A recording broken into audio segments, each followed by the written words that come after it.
আসসালামু আলাইকুম ডাইনি ঘরের সকল শ্রোতাদের। আশা করি সবাই ভালো আছেন। আমি আপনাদের হোস্ট আলিফ আবারও ফিরে এসেছি এক গা ছমছমে সত্যি ঘটনা নিয়ে। আমাদের এই আসর সাজানো হয় আপনাদের পাঠানো সব ভয়ঙ্কর অভিজ্ঞতা দিয়ে। আজকের পর্বের ঘটনাটি আমাদের কাছে মেইল করে পাঠিয়েছেন চাঁদপুর জেলার বাসিন্দা রহমান সাহেব। তিনি তার জীবনের এক অবিশ্বাস্য এবং ভয়ঙ্কর অভিজ্ঞতার কথা আমাদের সাথে শেয়ার করেছেন, যা ঘটেছিল এক মাদ্রাসার শিক্ষকের সাথে। রহমান সাহেব অনুরোধ করেছেন শিক্ষকের আসল নাম এবং মাদ্রাসার সঠিক ঠিকানা গোপন রাখতে। আমরা তার অনুরোধকে সম্মান জানাচ্ছি। আপনাদের কাছেও যদি এমন কোনো অলৌকিক বা ভৌতিক অভিজ্ঞতা থাকে যা আপনি আমাদের সাথে শেয়ার করতে চান, তবে দেরি না করে এক্ষুনি মেল করুন আমাদের ঠিকানায় dainyghor@gmail.com। আপনার পাঠানো ঘটনাটি হয়তো হয়ে উঠবে আমাদের পরবর্তী পর্বের বিষয়বস্তু। তো চলুন আর কথা না বাড়িয়ে প্রবেশ করা যাক আজকের মূল ঘটনায়।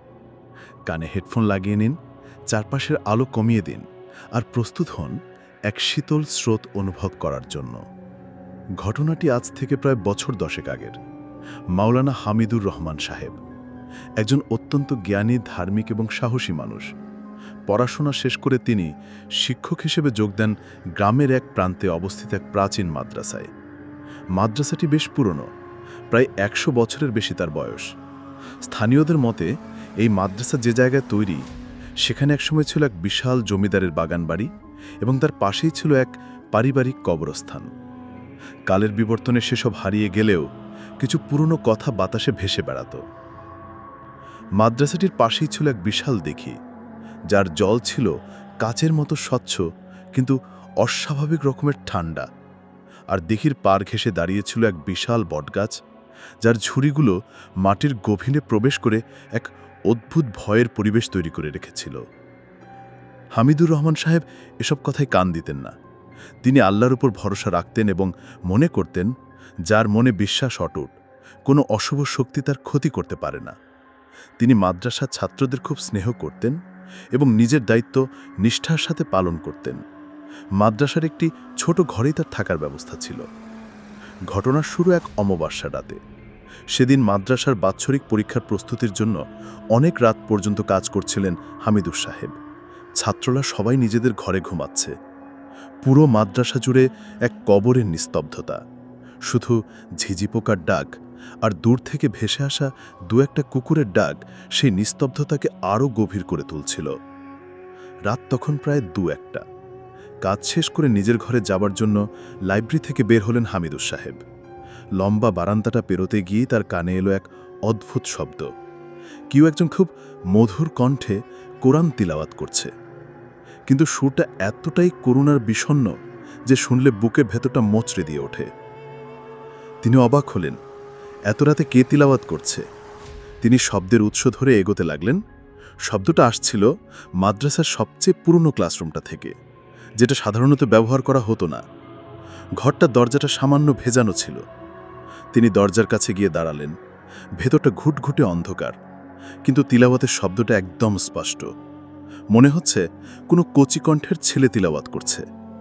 কিন্তু এই সুরের মধ্যে কোনো স্বর্গীয় পবিত্রতা ছিল না, ছিল এক অশুভ শীতল আহ্বান। ভয়ে হামিদুর সাহেবের বুকের ভেতরটা কেঁপে উঠল। তিনি সাহস করে দরজায় ধাক্কা দিলেন। ক্যাঁচ করে একটা শব্দ করে দরজাটা খুলে গেল।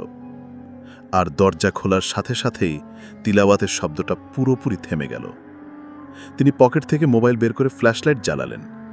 ঘরের ভেতর ধুলোমাথা কয়েকটা ভাঙা বেঞ্চি ছাড়া আর কিছুই নেই। মাকড়সার জালে ভর্তি চারপাশ।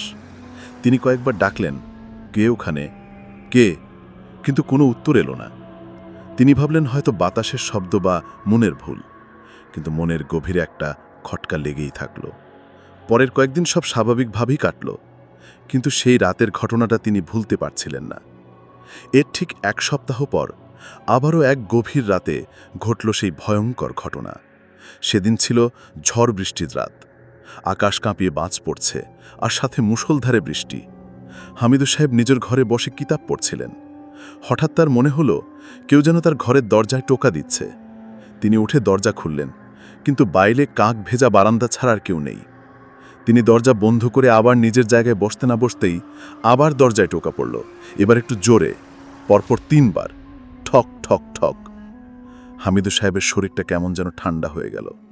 তিনি বুঝতে পারছিলেন ব্যাপারটা স্বাভাবিক নয়। তিনি কাঁপা কাঁপা গলায় জিজ্ঞেস করলেন, কে? বাইরে থেকে কোনো উত্তর এলো না। কিন্তু এবার তিনি বারান্দার শেষ মাথায় ওই পুরনো ক্লাসরুমটার দিকে একটা ছায়ামূর্তি সরে যেতে দেখলেন। আবছা আলোয় শুধু বোঝা গেল ওটা কোনো মানুষের ছায়া নয়, তার চেয়েও লম্বা এবং অস্বাভাবিক। ভয়ে তার গলা শুকিয়ে কাঠ হয়ে গেল।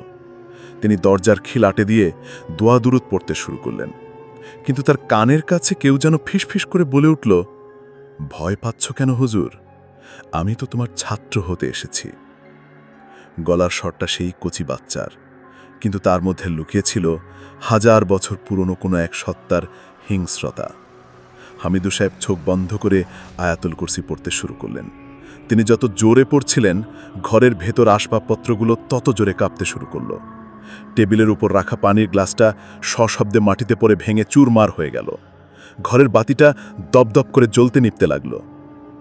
হঠাৎ করেই সব শব্দ থেমে গেল। বাইরে ঝড়ের গর্জন ছাড়ার কোনো আওয়াজ নেই। হামিদু সাহেব ভয়ে ভয়ে চোখ খুললেন। ঘরটা আগের মতোই শান্ত।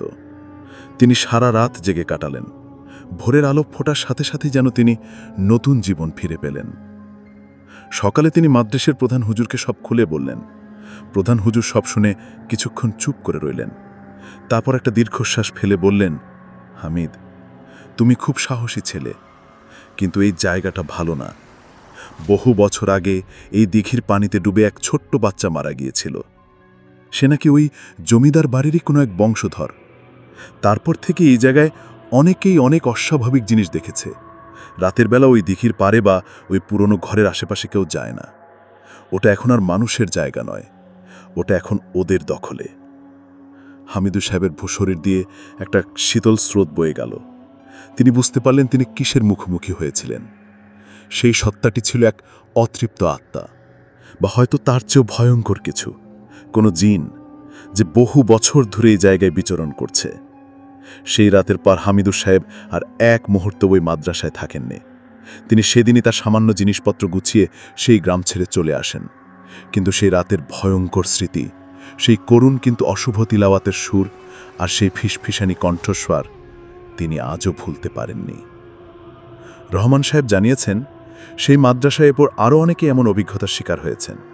রাতের বেলা দিঘির পাড় থেকে ভেসে আসা কান্নার শব্দ বা সেই পুরনো ক্লাসরুম থেকে আসা কোরআন তিলাওয়াতের শব্দ নাকি আজও মাঝে মাঝে শোনা যায়। তবে ভয়ে এখন আর কেউ সেদিকে পা বাড়ায় না। কেমন লাগলো আজকের ঘটনা? আমি জানি আপনাদের অনেকেরই গায়ে কাঁটা দিয়েছে। সেশনটা আসলে বড় রহস্যময়। আমাদের জানার বাইরেও যে কত কিছু ঘটে চলেছে তা হয়তো আমরা কোনোদিনও পুরোপুরি জানতে পারবো না। আজকের মতো এখানেই বিদায় নিচ্ছি। আবারও দেখা হবে নতুন কোনো পর্বে, নতুন কোনো ভয়ঙ্কর অভিজ্ঞতা নিয়ে। আর হ্যাঁ, আপনার গল্পটি পাঠাতে ভুলবেন না। আমাদের ইমেল অ্যাড্রেস dainikghor@gmail.com। ভালো থাকবেন, সাবধানে থাকবেন। শুভরাত্রি।